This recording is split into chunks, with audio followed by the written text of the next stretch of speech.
Hai, selamat pagi, selamat siang, selamat malam. Kamu yang saat ini mungkin lagi kerja, kamu yang saat ini mungkin lagi rebahan, kamu yang saat ini lagi ngemil, kamu yang saat ini mungkin lagi baca-baca. Apapun yang sedang kamu kerjain saat ini, mudah-mudahan semuanya dalam suasana hati yang bagus. Nggak ada yang lagi ngerasa kesepian, nggak ada yang lagi ngerasa cemas, nggak ada yang lagi ngerasa depresi. Pokoknya mudah-mudahan semuanya lagi dalam kondisi yang bagus ya.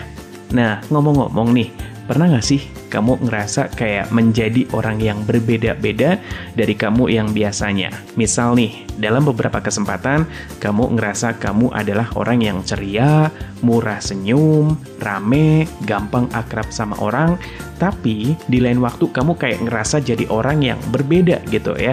Kamu ngerasa jadi orang yang malesan, terus juga ketemu sama orang juga kayaknya males banget, basa-basi juga ogah, dan cenderung jadi orang yang jutek. Pernah nggak ngerasain kayak gitu?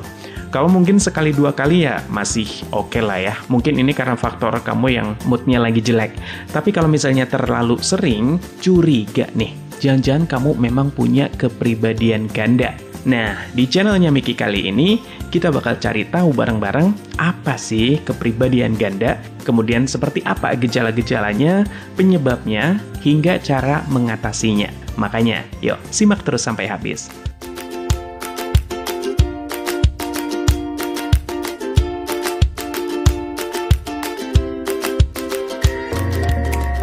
Kepribadian ganda ini adalah sebuah kondisi di mana seseorang memiliki dua atau lebih kepribadian yang berbeda.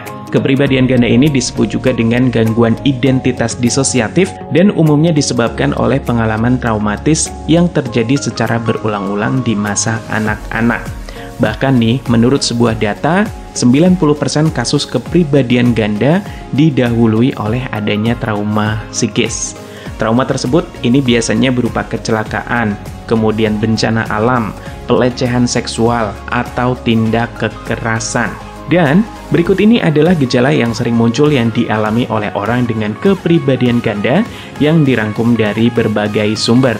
Oke, yang pertama adalah sering tidak sadar akan hal yang dilakukan. Nah, ketidaksadaran ini bukan disebabkan oleh amnesia, melainkan karena memiliki kepribadian yang lebih dari satu. Identitas diri yang beragam ini kadang-kadang memang membuat kita suka bingung dan kita juga suka lupa terhadap hal-hal yang sudah kita lakukan dengan identitas kita yang lainnya. Kemudian, yang kedua adalah kita tidak bisa mengingat waktu dengan jelas.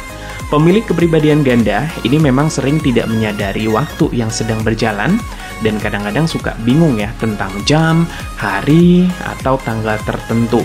Nah, yang ketiga, ini merasa sakit ketika kita berpindah kepribadian. Jadi, seseorang dengan kepribadian ganda ini memang biasanya merasa sakit yang tanpa diketahui penyebabnya.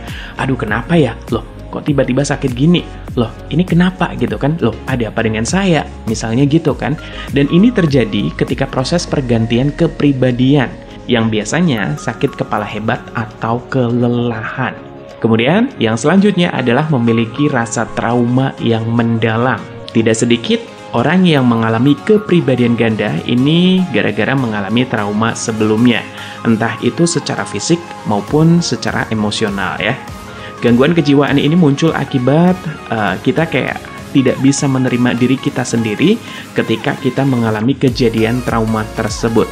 Sehingga secara tidak sengaja timbullah karakter baru dalam diri kita. Tanda berikutnya adalah kita lupa identitas diri kita. Ya, orang dengan kepribadian ganda ini memang tidak bisa menjelaskan identitas dirinya sendiri, bahkan tentang nama, usia, alamat, dan hal lain tentang dirinya sendiri. Kejadian-kejadian yang dialaminya ini juga sering terlupakan, padahal ada buktinya. Misalnya, ada luka fisik di tubuhnya. Tapi kayaknya kalau misalnya tanda yang satu ini mungkin kalau yang levelnya udah banget-banget gitu ya. Yang berikutnya adalah sering merasa paranoid. Jadi, rasa paranoid ini sering datang kepada pemilik kepribadian ganda secara tiba-tiba. Hal-hal yang sebenarnya biasa saja menurut orang lain, tapi buat kita yang mungkin mempunyai kepribadian ganda, ini bisa dengan tiba-tiba membuat diri kita parno tanpa alasan yang jelas.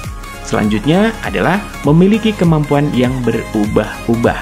Orang dengan kepribadian ganda ini bisa terlihat ahli dalam banyak bidang, karena setiap pribadi ini mempunyai kemampuan sendiri-sendiri. Misal nih, dalam satu waktu kita tiba-tiba ngerasa kayak, kok kita jago banget masak ya? Kita masak apa aja kok enak. Atau di sisi lain, ternyata kita bisa jago bikin itu, ahli dalam bidang ini, mampu dalam hal itu gitu ya. Nah, ini ternyata juga bisa menjadi salah satu faktor yang menandakan bahwa kita mempunyai kepribadian ganda. Jadi, bawaannya ketika kepribadian kita berganti, kemampuan juga berganti gitu ya. Yang berikutnya adalah sering depresi dan tidak bahagia dengan diri sendiri. Ya, perasaan ini sering dimiliki oleh pemilik kepribadian ganda. Wajar saja karena dia mengalami perubahan-perubahan dalam dirinya secara tiba-tiba dan berlangsung terus-menerus. Bahkan nih, lebih dari 70% penderita kepribadian ganda pernah mencoba bunuh diri, setidaknya sekali. Berikutnya adalah sering mengalami perubahan emosi yang cepat. Orang berkepribadian ganda ini memang seringkali mengalami perubahan emosi yang cepat. Dan misalnya nih, saat ini rasanya bahagia banget.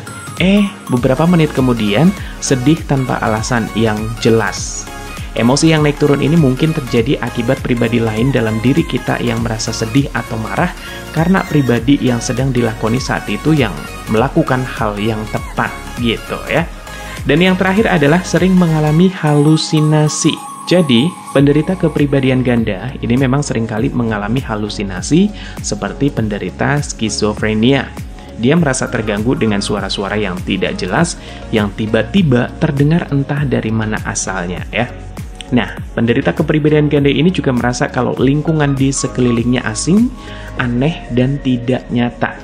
Jadi kayak sering ngerasa terpisah dari diri sendiri gitu ya, baik secara fisik maupun mental, atau menganggap diri sendiri sebagai orang asing. Selain itu, penderita juga merasa bahwa ada 2 orang atau lebih yang tinggal dalam kepalanya yang ujung-ujungnya bisa menyebabkan depresi. Atau kadang-kadang kita melihat ada sesuatu, ngerasain ada sesuatu, padahal orang lain tuh nggak ngerasain gitu ya. Nah, kalau misalnya nih kamu ngerasain beberapa gejala atau tanda-tanda yang tadi, ada baiknya segera konsultasikan ke profesional di bidangnya ya.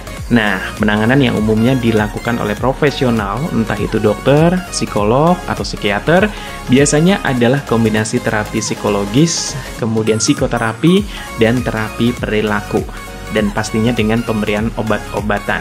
Karena bagaimanapun juga, kepribadian ganda ini memang seringkali disertai dengan masalah kejiwaan lain, seperti depresi ataupun gangguan kecemasan.